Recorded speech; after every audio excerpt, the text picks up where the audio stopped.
Ow.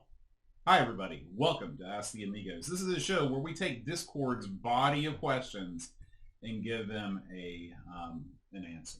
A body of answers. Yeah, a body of answers. Today we're joined by special guest, the Brent. Hello, everybody. So he'll be weighing in with his hot take, starting on Blue Train. Blue Train says, what do you think would be a hot take in the world of vintage computer gaming?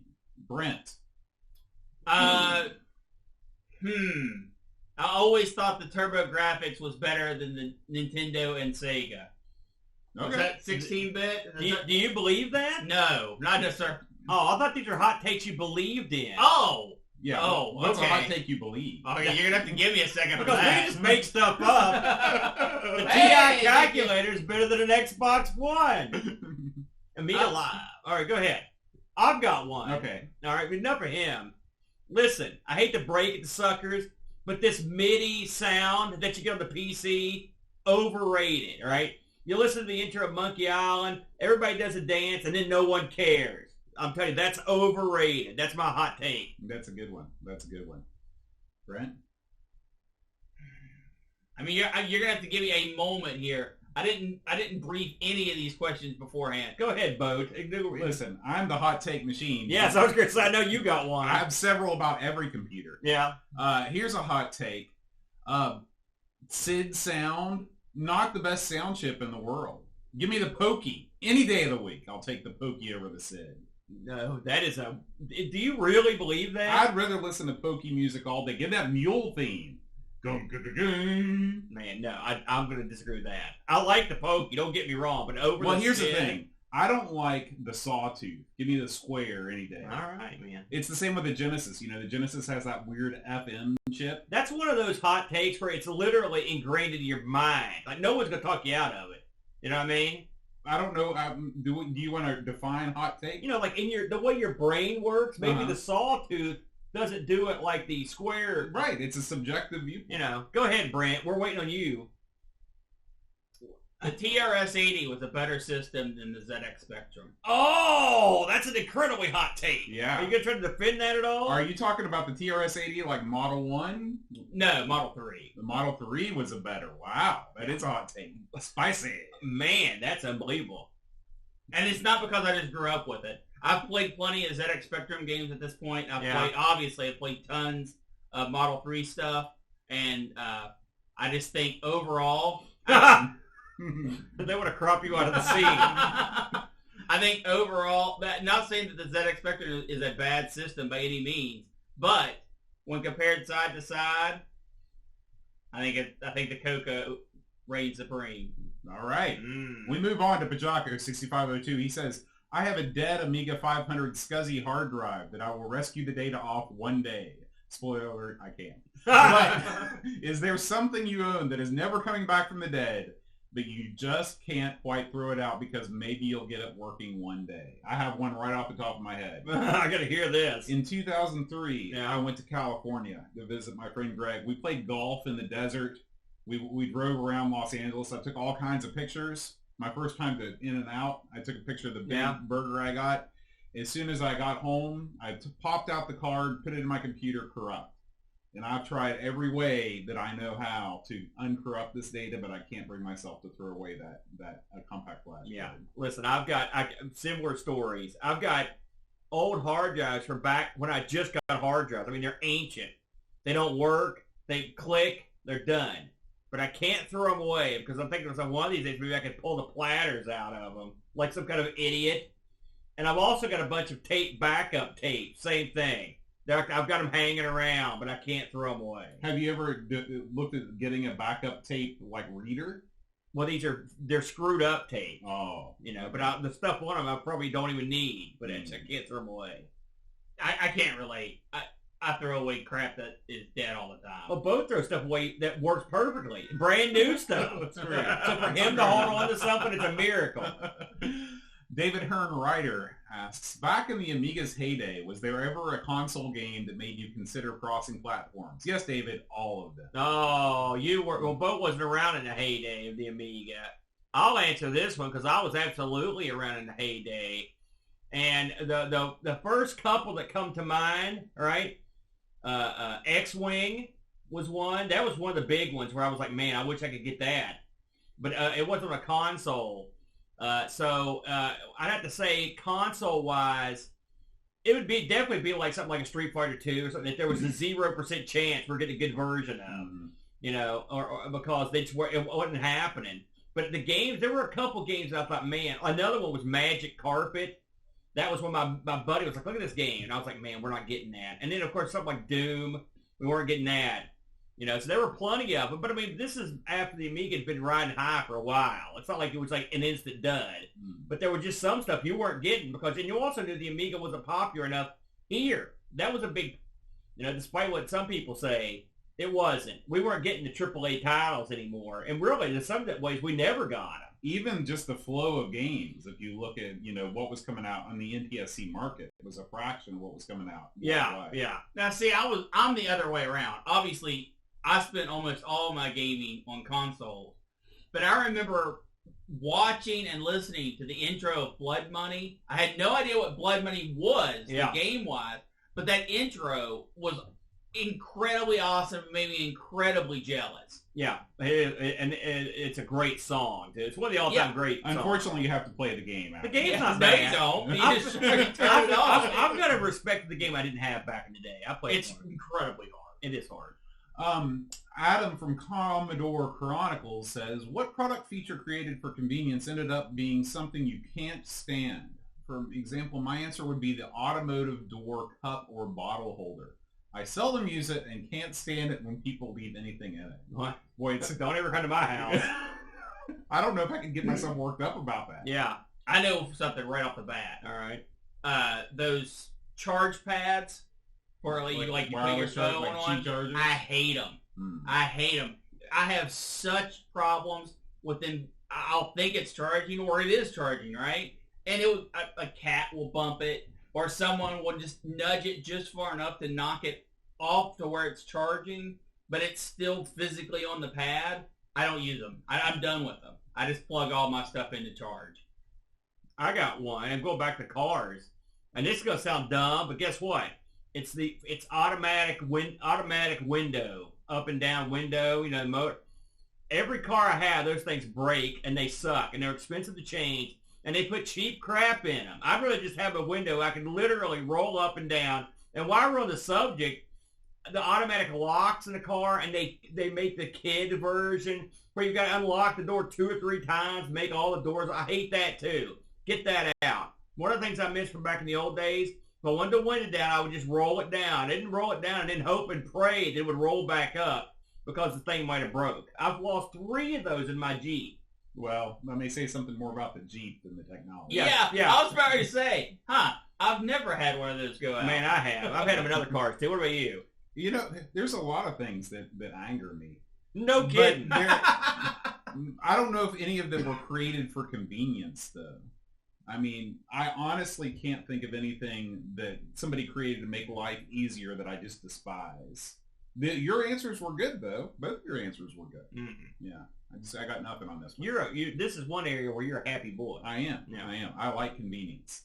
Chris Folds asks, did either of you ever have a Tamagotchi? Yes.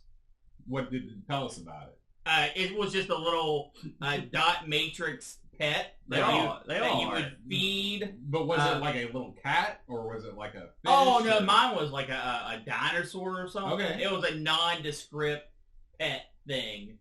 And you could feed it and you could play games with it. I also had a Furby back in the day, which was a far more complicated Tamagotchi. I never have had a Tamagotchi. I always look at those as like having another job. It's like you got this thing and you got to feed it and you got to take care of it and you got to walk it. Don't you play that farm game though? Don't you doing that same No, crap? I don't like those games either because they end up feeling like work. What's that game that you I love? play Animal Crossing. That's the one. But that has zero to do with a farming game. You don't have to feed anything. You don't have to do anything. Yeah. You can sit there and do nothing. Did you ever play that Farmville on Facebook? Remember when that was a big deal? I remember when that was the thing. I'd get these messages. I'd sign up for it one time because somebody kept getting. I thought I didn't even mean to. And then occasionally I would get this message that said, like, your goat's dead or something. I'd be like, what the heck happened? I guarantee it never said it was dead. It was dead. My goat's dying or dead. Or your farm's on fire. I was like, what farm? You starved your children. Yeah. Log in now. I looked at one of those Tamagotchis one time for my head. I was like, they're like, yeah, you get to feed it every day. I was like, here, take this back. I can't. I want to feed me. I every like day. the idea that you have a sort of like always existing electronic buddy. But the problem is that the electronic buddy gives you no enjoyment. Yeah. Like, Well, no, you can play games with them. so describe one of the games. Always be like jump rope really. And when you played the games, it was mainly you were controlling him while you played a game. Okay, so it wasn't like there was Yeah. no interactive component where the thing was. They've like, got to make the games more exciting than the process of you had to feed the thing. And it's got to somehow be cooler than having to go through that crap, and it's not. Yeah, I mean, I think that the appeal was that this thing is always alive and it exists in real time with you. I just don't need that kind of guilt in my life. No, God, no. I've got a kid. It's Right. like a real life Tamagotchi. David Herm Ryder asks, it's 1994 and it's your job to pitch Rise of the Robots to the unsuspecting public. What do you say to promote it without telling a bald-faced lie? Well, I mean, I think they did almost everything perfect. Yeah. They said that they showed the graphics, and when they are still, they look awesome. Mm-hmm. They said a famous guitarist was playing all the music, which wasn't true. They said it was smarter and better than Street Fighter, and if you played Street Fighter, you were a geek. They also released it for every conceivable system, and they didn't release pre-release copies, so no one could review it. These were all brilliant moves. Mm-hmm. Here's the things I wouldn't have done. I wouldn't have not used the famous guitarist. I would have actually put it, for example, I would have let you select more than one character, for example. No, you can't change the But game. you They're can saying- at least release something. I mean, they released something that was horrible. The question is, how would you pitch the game as it was to make consumers excited? It's hard to do much more. Well, Yeah, I mean, because their hype campaign was off the charts. Right, and that, I think the core of his question is, how would you have done it? The way that they did it was perfect for selling units, but it was countless lies. Yeah. Is there a way that you could have moved copies of this game without telling lies? No. Yeah, Absolutely no, not. there is. Yeah, you just completely tout the graphics over everything else. You don't mention gameplay. You don't mention story. You don't mention playable characters. All you do is show screenshots and videos. Right. Would you sell more copies than they did with lying? No, that's not what the question was. I'm just saying. I don't think there's a better way to do it. And so, I don't think there's any way to make money on that game without lying. A lot. And lying to yourself, too. I agree with Brent. I think that there have been plenty of games that have been hyped on solely the graphics alone. And you could have done that, but it would have not have been successful. I mean, I agree. If you're going to hype it, graphics are the only... I mean, in the music. Well, you bring out Brian May, and you don't even mention the fact that he doesn't actually play on it. You just... Brian May lays it, he comes out, he waves, and then he walks back off stage. He does like a little punch or kick. What if Brian May fought a robot with his guitar on stage? Listen, now, that would be cool. You can't improve the game. That's in the sequel. Yeah. Paul, a.k.a. Hermsky, asks, when was it the first time it dawned on you that your childhood gaming hobby would continue long into adulthood? I don't think there was ever any doubt in my mind that it wouldn't. I don't think I even knew that it would goes away ever. I mean, unfortunately, I haven't changed. Like there was a time in my life when I realized that I was going to have to stop playing baseball because I just sucked so bad that it was an embarrassment to God and man. But clearly, he didn't see the Luger but and his team with video games. Like I've played video games nonstop since all the way up through now. So, Yeah, and also I wanted to have a job in video games, which kept my interest even on that side. I wanted to do 3D modeling in games, so mine was just like a spider web. Mm-hmm. It had all kinds of different interests, so there was no way I was ever not going to be playing games. I will say though that if it hadn't been for the sort of retro community collector market where I was able to talk to other people that had more memories of playing, because I don't play modern games, I just don't, except for very, very few. But if I hadn't discovered there was a community of people that also enjoyed old games, I don't think I would be in as deep as I am now. You're a deep brother. Yeah. Now, see, I play just as many new games as I do old games now. But it's all I do play games differently. In my childhood, my early teens, I played everything one player. Now I play, and then as I went to college and late high school, it was kind of a mix. And now I almost exclusively play multiplayer newer releases. Because it's a major social. Yeah, it's a social thing now, just as much as it is just play to play. Mm. Paul's second question is: do you see yourselves playing games when you're into your 80s? No. I don't think I'll live that long. Yeah, I'll be long dead before I'm 80. Yes.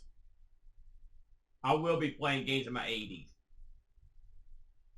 What are you looking at me like that for? You don't think I will?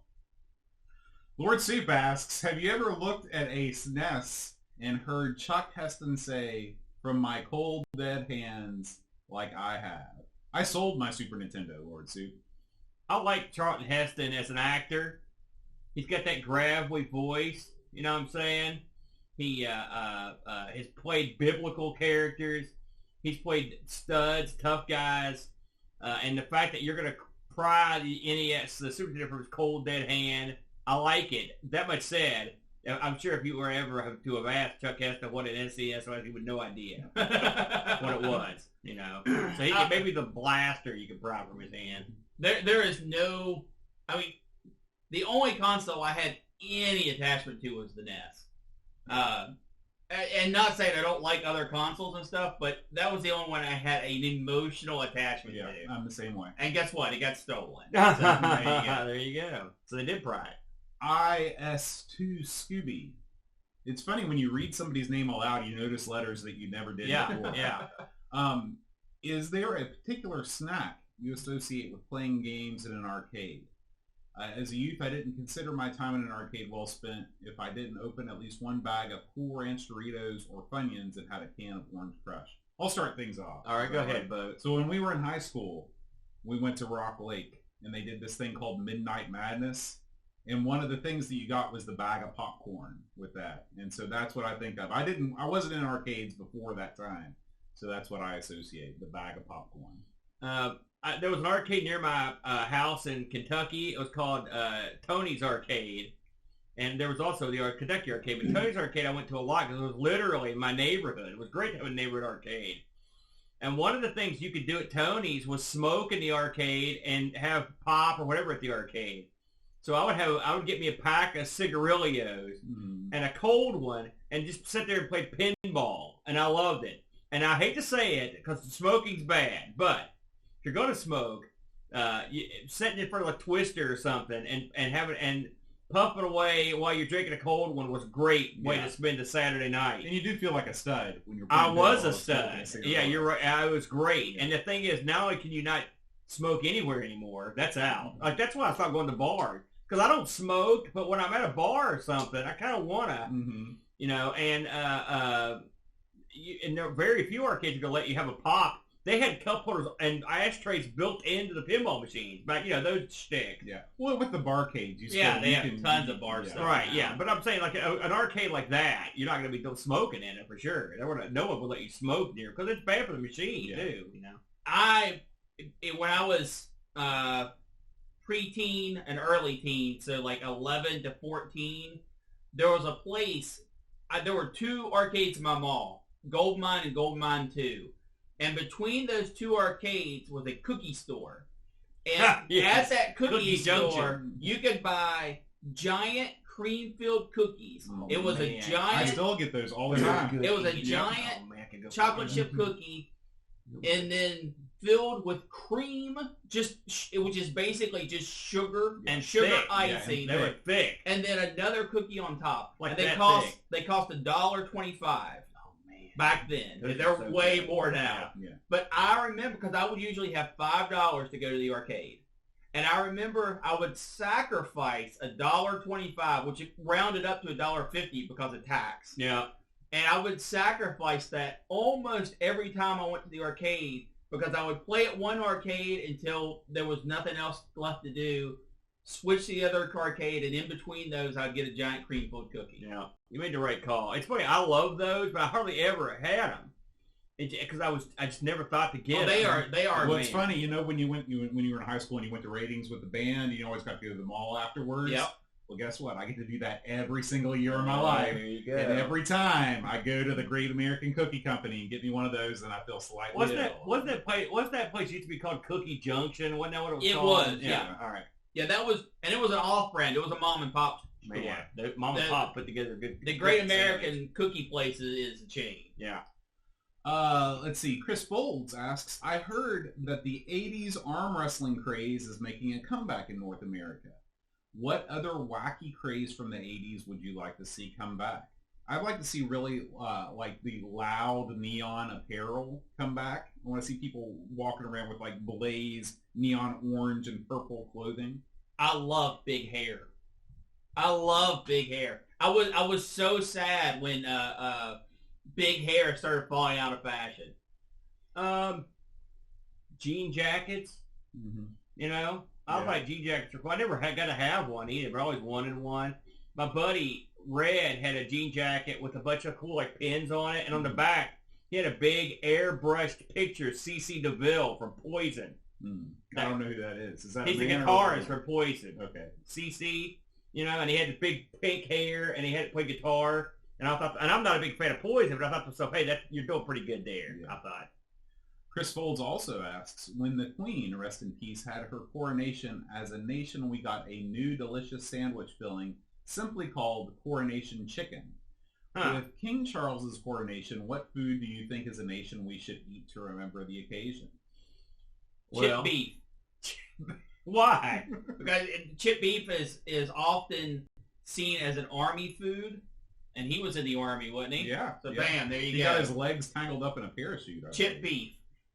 Well, I you know, he'd been waiting forever, so I'm trying to think what the most aged meat is. Something like a salami or a sausage that's been around for like 30 years. Mm-hmm. You know, somewhere in a salt mine. Maybe like hardtack. Hardtack, yeah. You know, because he's been around and he's old and he's beat down, and you can tell he's not in the mood to put up with any crap. He's not pretending to do stuff. He's not being cordial. He's like, listen, you look what I'm having to back up here, and I'm me. Mm-hmm. So what am I going to do? Well, he's just going to be a gruff old king, and I like that. Gruff old king. David Z asks, in a fight, would the Star Wars Galactic Empire defeat the Star Trek Federation? Oh, man. That is the $1 million question right No. there. The Federation has shields. Well, but do shields not exist in Star Wars? No. Okay. I mean, not to. Yeah, they what do. What do you mean they do? They do exist, but not to the extent. How do you know? What? How do you know they wouldn't hold up the Federation's firepower? They've got guns that can blow up a whole planet. Well, if you're fighting a planet, that's great. So here's why the Federation would win. I'm going to tell you right now. It's two simple words: time travel. That's all you need to say. I've never seen a Star Wars where someone went back in time. That's right. And we know the Federation knows how to do it. They've done it tons of times. Mm-hmm. And so they would just go back and be like, "Wow, baby emperor." And then they'd put a phaser up the baby's hiney, pull the trigger till it went click, and then go back and there's no empire. Bam. That's the answer. Okay. Is2 Scooby asks, have you ever had an exotic pet? Exotic as in something other than a dog, cat, etc. I had an iguana growing up. It actually belonged to my brother. And that was one of the worst mistakes that was ever made in the Schaller household, was bringing that iguana home. Because here's the thing about iguanas. When they're about this big, they're kind of cute. Yeah. But iguanas get huge and they get nasty. Okay? Yeah. And you try and lift it up and that thing will thrash its tail like a velociraptor. Yeah. It's no good. Yeah. Don't get Luke an iguana. Don't worry. They hiss too, don't yeah. they? Oh, yeah. I gotta get one of those. Are you nuts? Getting that? No well, way. I didn't personally own it. I've known tons of close friends that have had snakes, like feed of mice type snakes. Yeah. Aaron? No, I don't. I've never had an exotic pet. One quick story. My roommate in college was one of these people that collected exotic pets. And at one point he had turtles, snakes, all kinds of flora and fauna. And we were in a dorm. And so one day his snake got constipated. Oh, that can happen to a snake? Yeah, and what he had to do was he had to lay it out on the carpet, and then slowly like press down and like press all the nonsense out of there. It was disgusting. That is vile, but well done. So don't get a snake either. That's a horrible story, my friend. Ball python. That was the snake that he had. Okay. Here we go, right here, Bo. Pajako asks, which game or games that you discovered through doing the show have now become new favorites, and did they oust any existing titles? There's no doubt that some games aren't as good as I remember them, and I will say, having been on doing the show, I'm like, this isn't as good as I remember. In terms of games that have entered my wheelhouse, I mean, the first one I always say, but it's true, would be Chaos, because it's one I play a ton with the boy. So that one will be up there. Do you have one that springs to mind? For me, it's mostly ARG games, because you guys tend to play a lot, more wacky titles, it seems like, than we play on Amigos. So stuff like Outhouse, I love. Yeti, freaking amazing. Yeah. The Amiga stuff, there's really nothing. Pushover, I guess, is probably one that, like, I would play again, but that's as close as, like, I would come to adding a favorite to the Pantheon. Even though I downed it during the episode, and I still don't think it's necessarily a good game, I have played through Stranglehold again. It's not because I was necessarily compelled to do it. It's fun to go through the cinematic things that it allows you to do. It's also, that game, there's crap going on everywhere. It's totally insane. One that we did, Double Back on the Coco. Yeah. That has turned into one of my favorite games. So yeah, I'll say that. Is2Scooby asks, how do you feel about having fans? You guys put out a ton of video content that brings me a lot of entertainment and connectedness, so I count myself as a fan. Did you have to come to terms with that, or did it feel natural? Well, I think I told this story before. When I walked into Amiga Ireland the first year, and people looked up, and it was the old Homer Simpson, people know my name, and I don't know theirs. And they were like, Pope's here. Do you see him? Is that really happened? That really happened. That's hard to believe. No offense to you, because, I mean, you're a big deal. That's because most of the time we do this show, but we're sitting in a room, and there's people on the other side of the screen, but we don't really, I mean, it's not like they're real. Right. We know you're all bots. And so, thank you for your bot cash. Yeah. But when I went to a place, and Boat Fest was kind of like that too. Yeah. I don't ever consider anyone to be fans of a show because of this show, but I would consider them friends of mine because it's ludicrous. I consider them to be little people. No. Wow. That's horrible. No, I don't look at it like a fan relationship. Like when I get for example, I get on our Discord and chat with someone, like we're just like it's like a big club. You know what I mean? I'm just the loud jerk that has the microphone basically at the club. I don't so I don't ever look at it as like a fan because that's insane to look at it that way. And also I feel like a arrogant jerk to think that, it just doesn't make any sense to me. Now Brett, on the other hand, he talks about fans all the time and uses that word all the time. What do you think? I do. You do. I listen to you all the time. Like, he called us fans. I say supporters. You say fans all the time.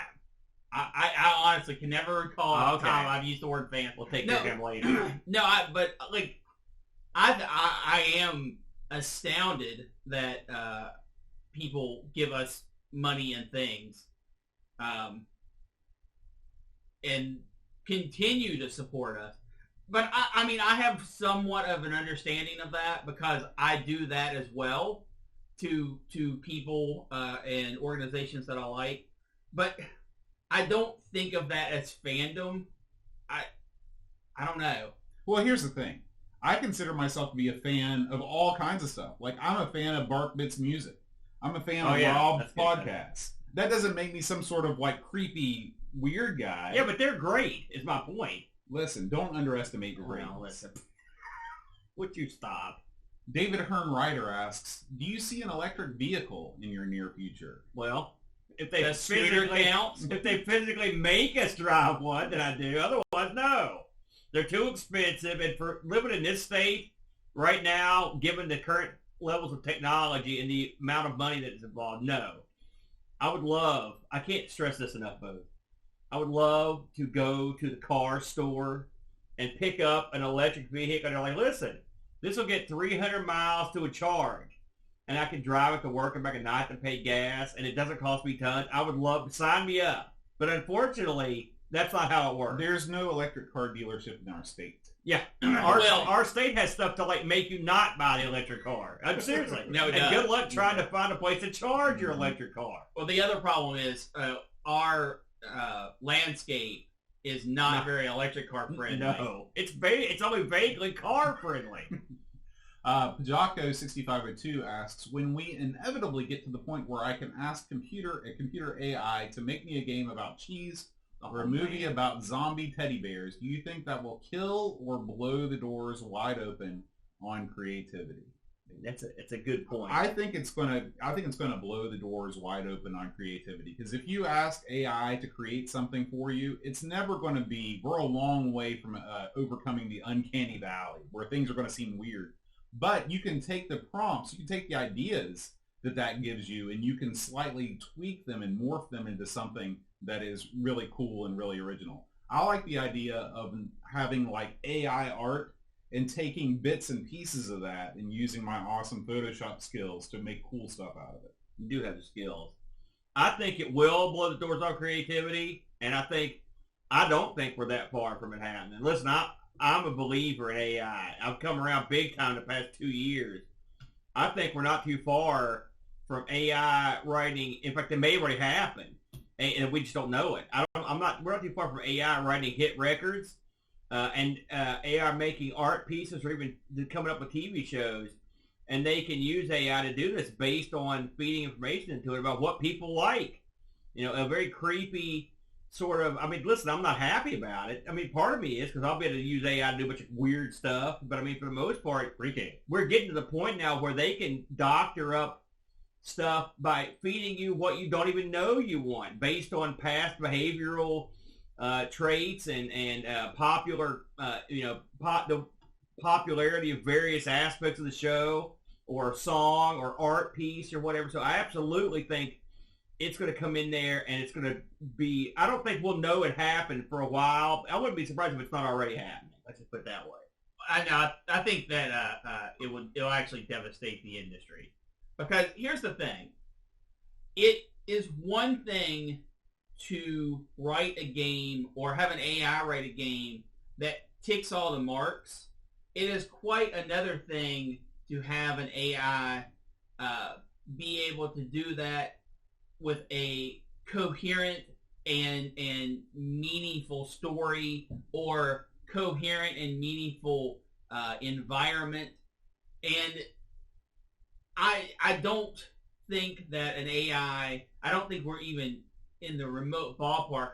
So let's say that it does happen, right? I think the AI is going to write a program just like it is taught to write a program, where it gets bonus feel goods for adding things that people like. But there's parts of games that you want to be in there even though they're not your favorite. And I think that when you leave that kind of stuff out, it actually hurts a game. Let me ask you, before we move on, just a quick question. Yes or no, has AI been used to create a hit song, hit show, or a piece of art that we, in the past 2 years, and we didn't know about it? AI exclusively? Like just hit a button? No, it's been used to craft. Absolutely, 100%. Yeah, and then humans took, but that no one knows that AI was involved in. 100%. Okay, that's what I was wondering. Pajako 6502 asks, I once opened my 20-something-year-old stepson's bedroom door whilst he was playing video games and chatting to his friends online and said quite loudly, "Hey dude, does this rash look serious to you?" He was not amused. What is the most embarrassing dad thing you've ever done? First of all, Pajako only looks to be about 20 years old himself. Can't believe he has a 20-year-old stepson. Yeah, that's crazy. God, I've done a lot of crazy stuff to the kid. Sometimes I'll just open up his door and walk in and throw stuff at him. Sometimes, especially when he's talking to his buddy. Sometimes I'll talk to his buddy, and so he can't talk to him on the phone. Sometimes I go in there and just pour stuff on him. I dump blankets on his head. So I do all kinds of stuff. I just get bored, and so Sometimes I'll turn the lights off and close the door. I've turned the power off in his room a couple of times with the fuse box. You know, so sometimes I'll peck on his window out from outside just to see what he does. You know, I think what you're describing is tormenting. Yeah, all that stuff isn't really embarrassing to him. Yeah, that's more just tormenting. I don't know. There's also photographs. I take funny photographs of him sleeping. But see, it gets embarrassing when you text that to his friends, then it becomes embarrassing. Well, I wouldn't do that. But it's embarrassing to him. That's all that matters. Mm. As long as he's embarrassed, it counts. When we were out at a family dinner, the kids had ordered drink, and my daughter ordered a iced tea, and it had a wedge of lemon in it. And I told her, I said, you know, if you put salt on that and bite into it, the salt makes the lemon taste sweet. It tastes just like lemonade. Yeah. So she was like, oh. And she did it and just screamed when she bit into it because salt doesn't make lemons taste sweet. And of course, people around looked at her and wondered what was going on. Mr. Rocket asks, Laurel and Hardy or Abbott and Costello? Laurel and Hardy was before my time. Not like Abbott and Costello? Well, they were way before my time. Abbott and Costello were more of... They were also way before my time, but I saw more of them on TV. So I'm going to say Abbott and Costello. That much said, I got nothing against Laurel and Hardy. Don't get me wrong. But I just grew up with more... Because Abbott and Costello, their movies just get played a lot on like TV and Sunday mornings and stuff, so I'd catch a lot more of them. So I would say them. Yeah, same. 100%. I don't know if I could even know who the difference between any of those four people are. There's a big difference. Well, Abbott and Costello, you couldn't describe Abbott and Costello. No. Okay. Like I know, like do both. I was going to say, do both of these guys have a fat guy and a thin guy as part of the team?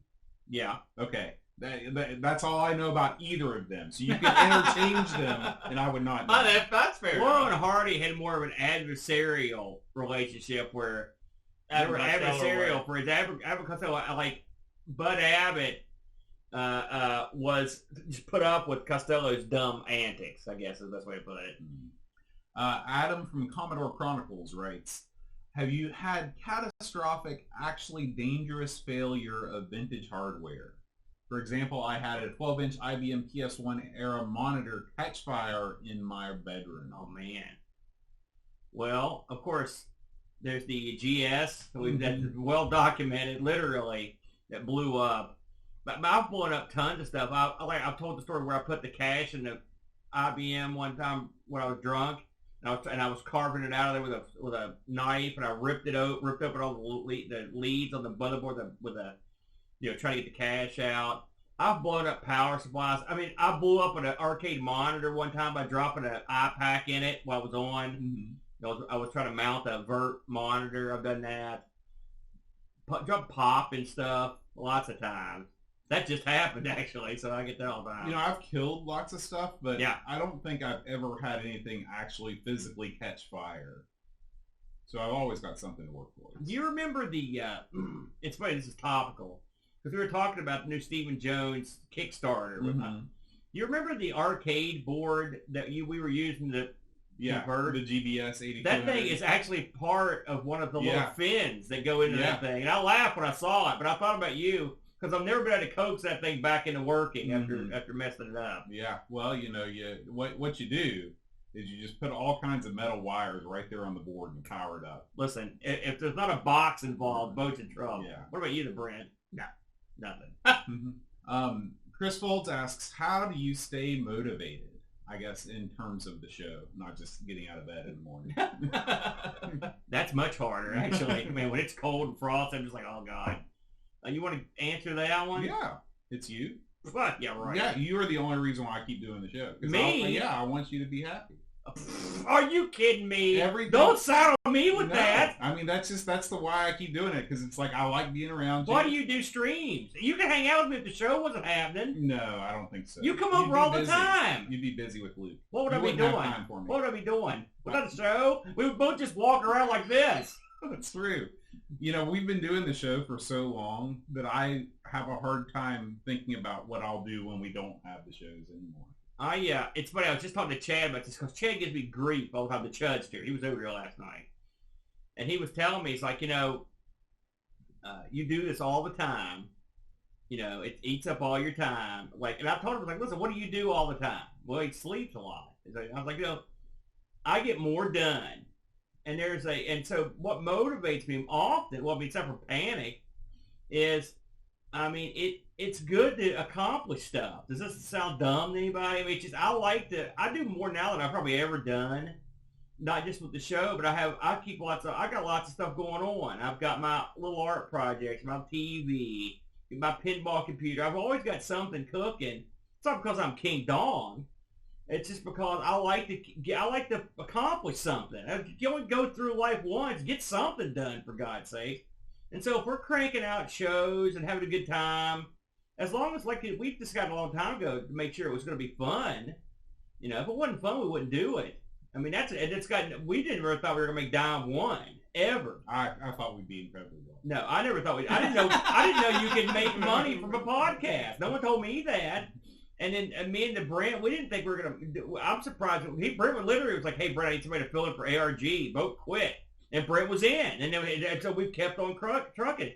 But it's fun. That's what's fun about it, is that all the work and stuff, there's a lot of editing and a lot of equipment that makes you go crazy. Yeah. There are days it's always the equipment that ends up being the source of anger and resentment. But it's fun, and I've met so many great people. This is so corny, but think of all the people we know.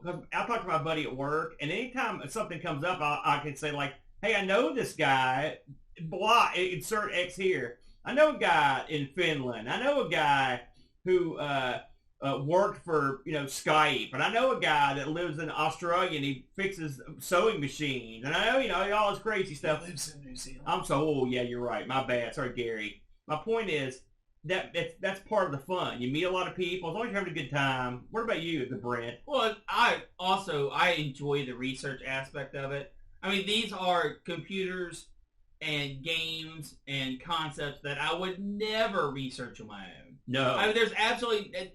I would have never known about, half the systems we've looked at. I would have never played half the games. 90% of the games that I play, I would have never played. I didn't think about that part. Yeah. But also, I like making people interested in my hobby, and I stay motivated through a lot of people saying, "Oh, I'm glad you turned me on to this game," or "I've never heard of this before, but it looks awesome." I enjoy that a lot. Lobsterminator asks, mainly for Boat, in your world travels, do you have any funny cultural faux pas stories or just things that have caught you by surprise in different countries? In Korea, everything was I was a walking cultural faux pas. But people expected me to be that way. The thing that always comes to mind that was unexpected for me was all of the things in England.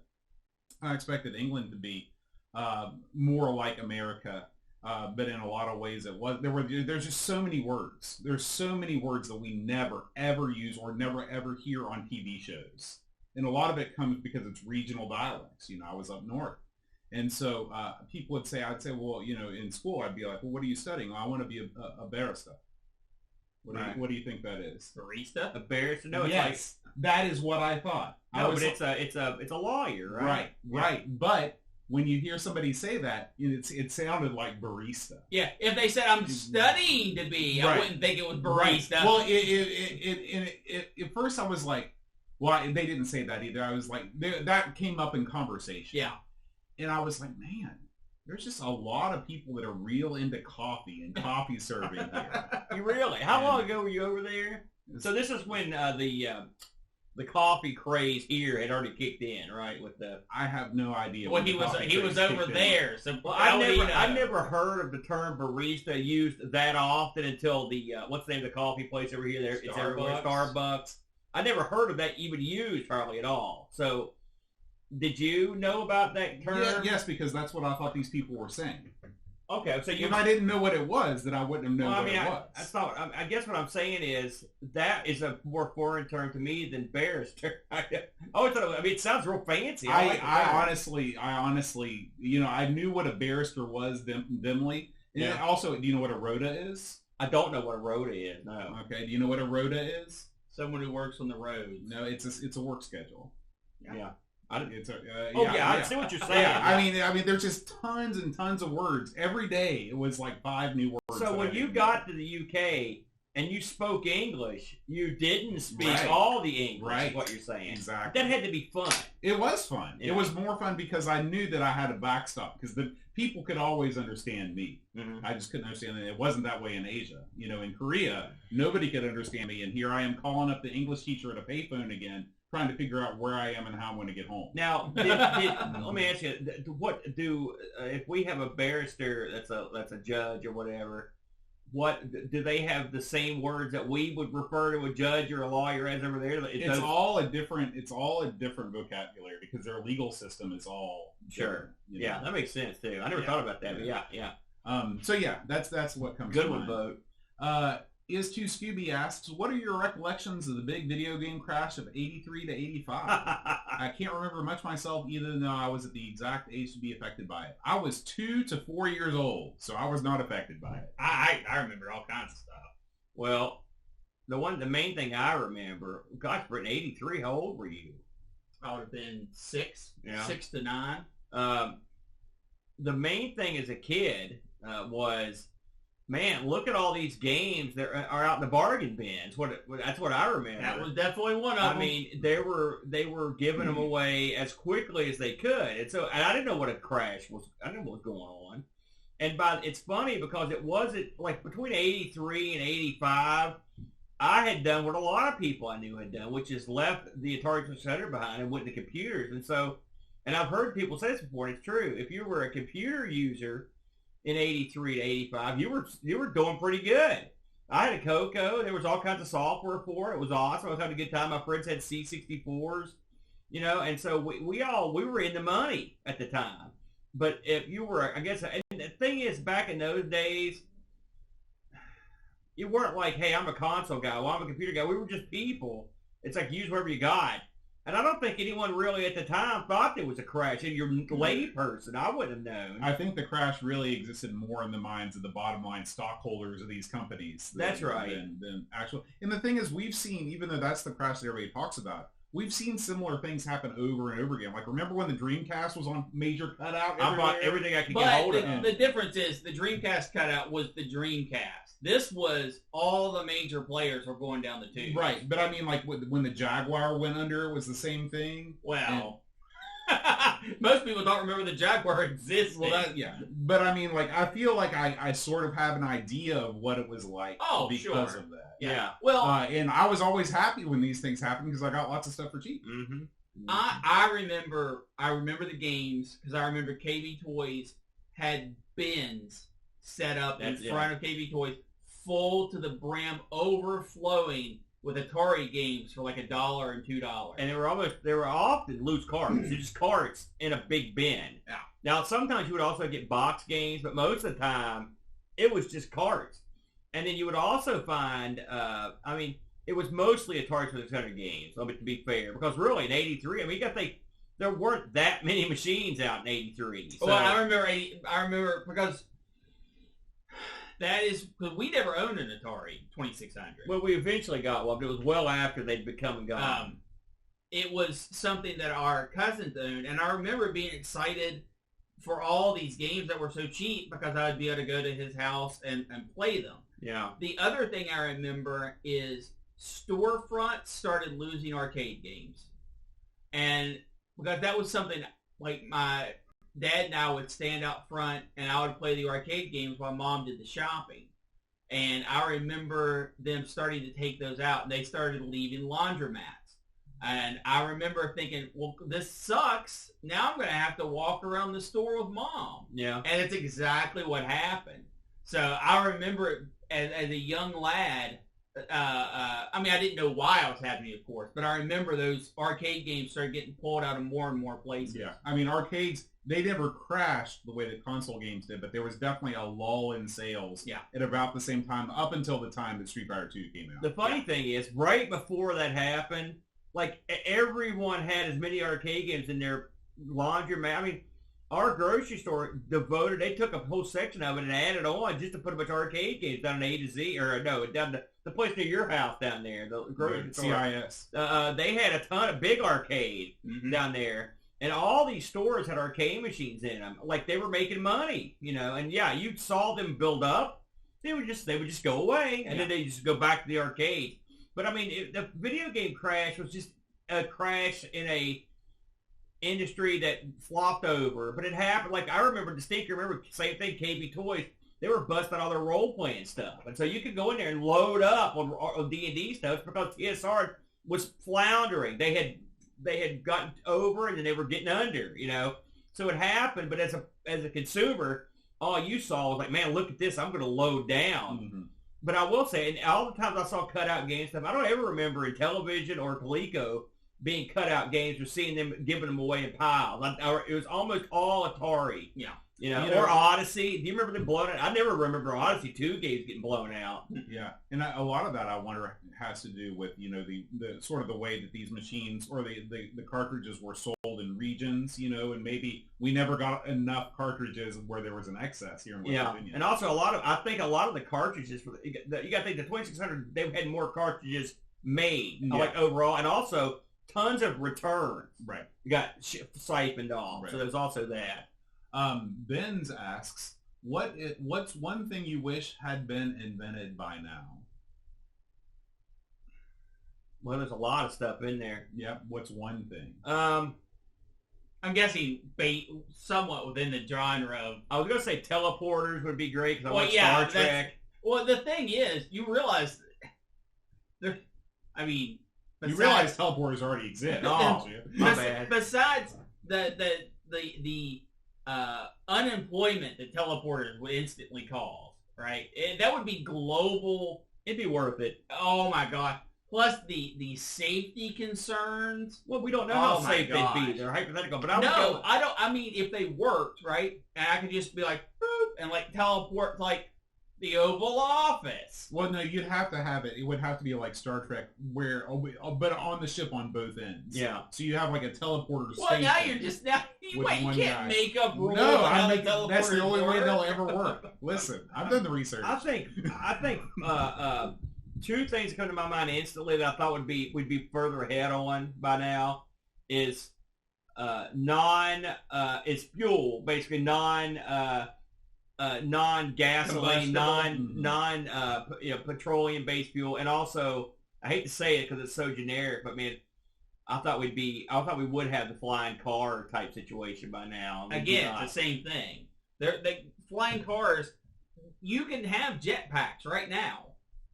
It's not for a consumer that can drive back and forth to work with a jetpack. Well, there's a lot of logistics behind it.